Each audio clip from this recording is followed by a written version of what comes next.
Kapayapaan at mapagpalang araw po ang sumaating lahat. Elder Ryan Bernabe po, isa sa mga lingkod ninyo sa kabanal-banalang Iglesia ng Diyos kay Kristo Jesus. Sending you positive vibes and a big dose of happiness. Let us start our day right. Let's all have a blessed day. Simula ng umaga at damhin ng pagpapala, araw ay gawing payapa, na Espiritong Banal ang kasama. May matibay na pag-asa, tayo ay mga pinagpala, na tanging sambit ng puso. Ama, salamat po.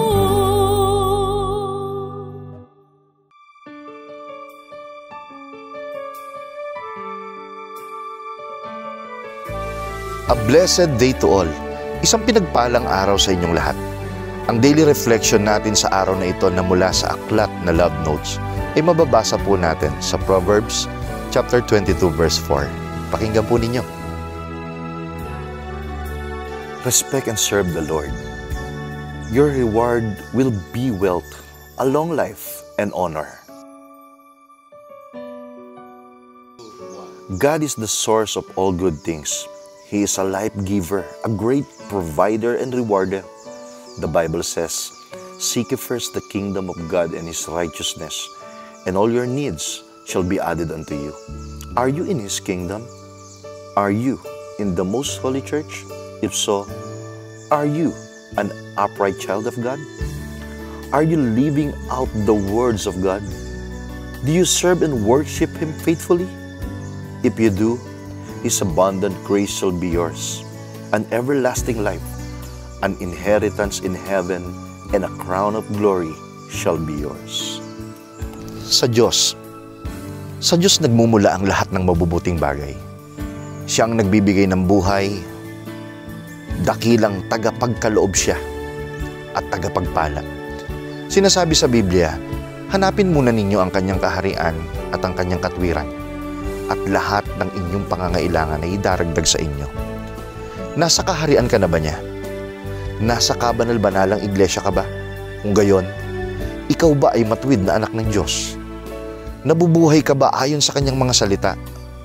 Naglilingkod at sumasamba ka ba sa kanya ng tapat? Kung gayon, ang kanyang masaganang biyaya ay magiging sa iyo. Isang walang hanggang buhay, isang mana sa langit, at ang korona ng kalwalatian ay magiging iyo. Walang imposible sa Panginoon. Opo, sa pangalan ng Panginoon. Dahil dito isang awit ang sa atin po ay paglilingkod na may pamagat na in the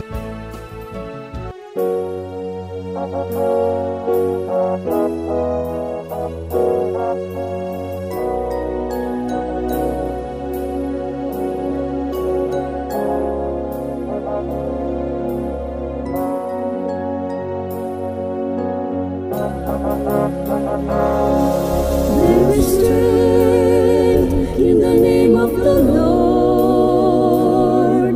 There is power in the name of the Lord. There is hope in the name of the Lord. Blessed are those who come in the name of the Lord. There is strength in the name of the Lord. There is power in the name of the Lord. There is hope in the name of the Lord. Blessed are those who come in the name of the Lord.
fulfill His promise,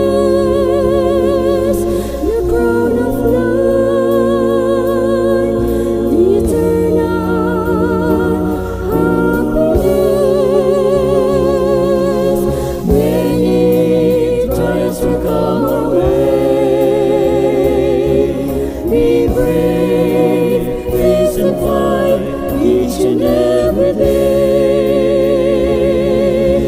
His divine wisdom will lead us to righteousness. In the name of the Lord, in the name of the Lord, we shall shine with holiness.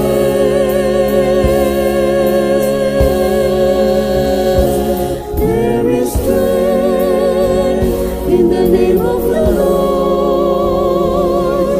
There is power in the name of the Lord.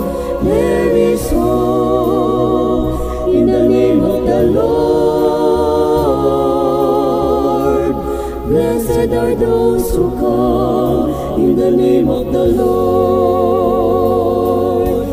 Many trials will come our way. Be brave, face and fight each and every day. His divine wisdom will lead us to righteousness. In the name of the Lord, in the name of the Lord, we shall shine with holiness.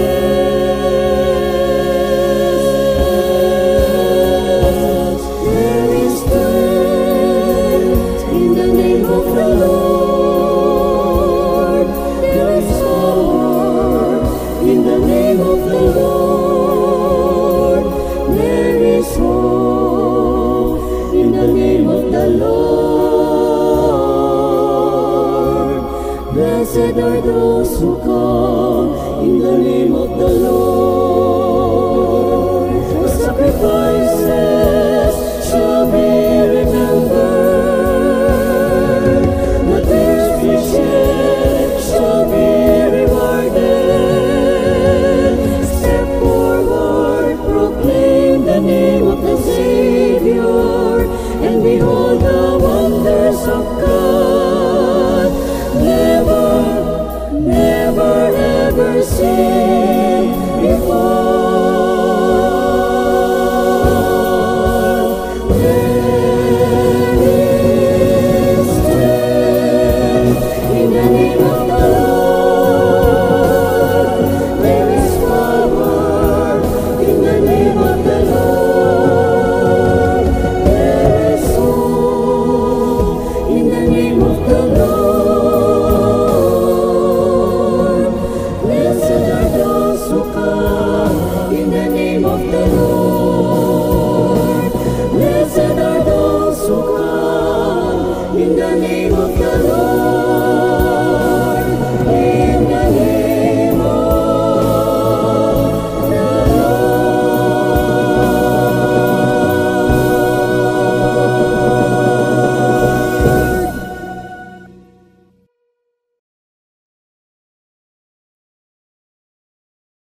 A blessed day to all. Kayo po ay kasalukuyang nanonood ng programang ipinaglilingkod ng kabanal-banalang Iglesia ng Diyos kay Kristo Jesus.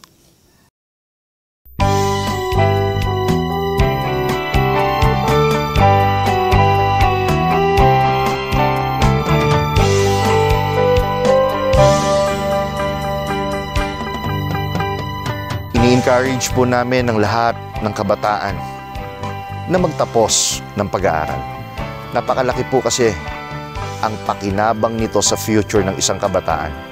At mas malaki ang maaari niyang maipaglingkod sa Diyos kung may natapos siya. Kapag sinabing magtapos, ang tiyak na kahulugan po noon ay nakapag-take ng board exam kung ang napiling kurso ay nangangailangan nito. At alam nyo na may 10 dahilan kung bakit imposible ninyong hindi maipasa ang board exam.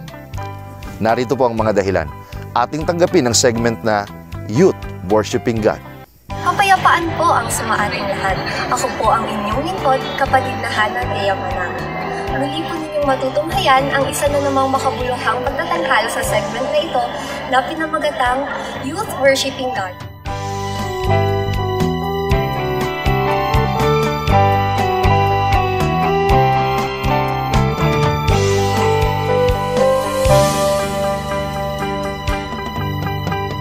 Sa mga nakaraang buwan ay sunod-sunod na board exams ang natapos sa iba't ibang larangan. May mga nag-top na universities, may mga nag-top na board takers. May sikreto ba ang pagpasa o formula na dapat sinundan sana nila? O baka may na-miss out ang iba? Ang aming ipaglilingkod sa episode na ito ay kung paano ba dapat ang mindset ng isang kabataan o kahit sino mang mag-take ng board exams. Ano nga ba ang mga do's and don'ts? Muli, kayo po ay aming inaanyayahan na muling tunghayan ng aming pagtatanghal na pinamagatang ang 10 dahilan kung bakit imposibleng hindi ka makapasa sa board exam. Sa pamagat pa lang ay very confident ka na maipapasa mo ang board exam. Pero saglit lang, alam niyo po ba? Bago ka pa makatake ng board exam, ay may iba't ibang mga pagsubok ka ng dadaanan. Opo, hindi ganun kadali yun. Dahil para kang umaakyat ng bundok. Bakit inihahalin tulad ang pag-aaral sa pag-akyat ng bundok? Alam natin na ang goal ng karamihang hikers is to reach the peak of a mountain. Opo, ang peak ng ating ginagawang pag-aaral ay kapag dumating na tayo sa araw ng ating graduation. Same as pag nakarating ka sa tuktok ng bundok. Ano ang pakiramdam? Hindi ba't napapasigaw ka sa saya? Yung iba ay naluluha pa dahil di nila expected na sa dami ng struggles along the way ay napagtatagumpayan, nalalagpasan, na-overcome ang iba't ibang fear. Sabay mapapalingon sa taas ng inakyat nila, eto na sila at tatanggap ng diploma. Wait, there's more! Depende sa bundok na inakyat mo kung may parola sa tuktok. Yun ang board exam. Walang sino mang makapagsasabi kung paano makakapasa. Pero, maaari mong malaman kung bakit imposible hindi mo makapasa. Gusto mong malaman? Tara, simulan natin ang pagbibilang. Isa, mayroong isang Diyos at hindi lang basta Diyos, kundi Diyos na makapangyarihan sa lahat. Sabi sa aklat ng mga awit, ang anumang aking sangkap, ikaw o Diyos ang lumikha. Sa tiyan ng aking inay, hinugis mo akong bata. Pinupuri kita. O Diyos, marapat kang katakutan. Ang lahat ng gawain mo ay kahangahangang tunay. Sa loob ng aking puso, lahat ito'y nakikintal. Ang buto ko sa katawan noong iyon ay hugisin. Sa loob ng bahay bata, dooy iyong napapansin. Lumalaki ako roong sa iyo'y di nalilihim. Ako'y iyong nakita na, hindi pa man isinilang. Batid mo kung ilang taon ang haba ng aking buhay. Pagkat ito'y nakatitik sa aklat mo na talaan. Matagal ng balangkas mong, ikaw lamang ang may alam. Nakadisenyo na ang lahat. Planado na ng Panginoon ang lahat tungkol sa'yo. Mula sa pagiging sanggol hanggang pagtanda mo ay inilatag na niya ang kapalaran mo. Kahit sa pinakamaliit na detalye hanggang sa pinakamalaking pagtatagumpay mo. Imagine, mahigit 7 milyong tao sa buong mundo ang inaasikaso ni Lord. Yung isang test paper pa kaya? Never have a single doubt. Santiago 1:6. Humingi kang may pananampalataya at huwag kang mag-alinlangan. Nasusulat na. Just have faith. Dalawa, dalawang tao sa mundong ito ang unang-unang naniniwala sa kakayahan mo. Tama, si nanay at tatay, sila rin ang nagturo sa iyo ng mga bundok na pwede mong akyatin. Sinuportahan ka at ibinigay nila ang mga bagay na maaari mong kailanganin sa pag-akyat. They never fail to cheer you up. Emotionally, isang tingin pa lang nila sa mukha mo, alam na nila kung may problema ka o kung masaya ka. Kaya naman, lagi silang may handang payo para i-lift ang spirit mo. Uunawain ka anuman ang dahilan ng paghinto mo. At sila sa mga panahon na yon ay nananatiling malakas at matapang at determinadong mapagtapos ka. Physically, alam nila ang pangangailangan mo. Kahit kapalit man ito, ay ang tanging pinagkukunan yun sa pang-araw-araw. Masuportahan ka lang sa mga needs mo. O kahit sino pa man ang tumulong sa'yo sa pag-aaral mo, kudos sa kanila. Napakaswerte mo dahil may mga taong pinakasangkapan ng Diyos para makapagtapos ka. Tatlo, Sa napakaraming mong kaibigan sa eskwelahan, malamang 2 o 3 lang kayo na solid na magkakaibigan. Sila yung mga kasama mong nagre-review, kapalitan ng ideas before exam. Take note, itinakda pa rin ito ng Panginoon kung sino ang mga kaibigan mong makakasama. Dito mabubuo ang teamwork dahil malungkot at walang papasok na ideas pag mag-isa ka lang. Tested na itong strategy na to, mas madaling mag-review sa gantong setup. Mas mataas ang retensyon ng mga ideas dahil naririnig mo at sinasalita mo compared pag nagbabasa ka lang. 4, kadalasan, 4 na taong kurso lang naman ang kailangan mong tapusin at ipasa bago ang board exam. Kaya tiyak, mababawasan ng kaba at alinlangan dahil yung 4 na taon nga na ipagtapos mo. Yung 1 o 2 araw pa kaya ng board exam ay magdadalawang isip ka pa kung papasa ka o hindi. At tiyak naman na lahat ng lalabas sa exam ay yung mga pinag-aralan mo din sa kursong kinuha mo. Hindi maaaring maiba. 5, from application ng PRC ay may 5 buwan ka para mag-review. Mahirap ba? Balikan mo si number 3, review with your friends. Nung nag-aaral ka pa, daily ang quizzes, weekly ang test, every quarter ang exam. Na ipapasa mo naman, minsan partida pa dahil pag nakakuha ka ng mataas na marka, nako, di pa nga ako nag-review eh. Grabe, stock knowledge lang lahat yan. Wow! Hanggang natapos ang midterms at finals ay smooth ang lahat. Kahit isang magdamagang review lang, minsan silip lang sa notes. At notes pa ng katabi mo. What more if talagang pinaglaanan mo pa ng time at focus ang pagre-review. Walang alinlangan, makakapasa ka talaga. Natunghayan natin ang 5 part ng paghahanda sa board exams. Sana ay may natutunan tayong mga hints at tips. Ipagpatuloy natin ang pagtalakay sa mga susunod nating pagtatanghal. Dito lamang po sa Youth Worshiping God.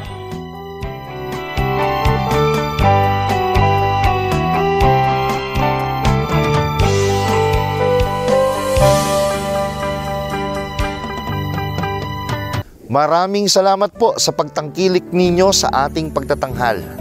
Siya nga po pala, maligayang panonood po sa kapatiran ng Kabanal-Banalang Iglesia dyan sa Bicol Region at sa kanilang tagapangasiwa, ang kapatid na Joseph Punsalan. Maraming salamat din po sa lahat ng kapatid na nag-share ng link ng ating telecast at sa lahat ng mga nanonood na hindi pa namin kakilala sa kasalukuyan.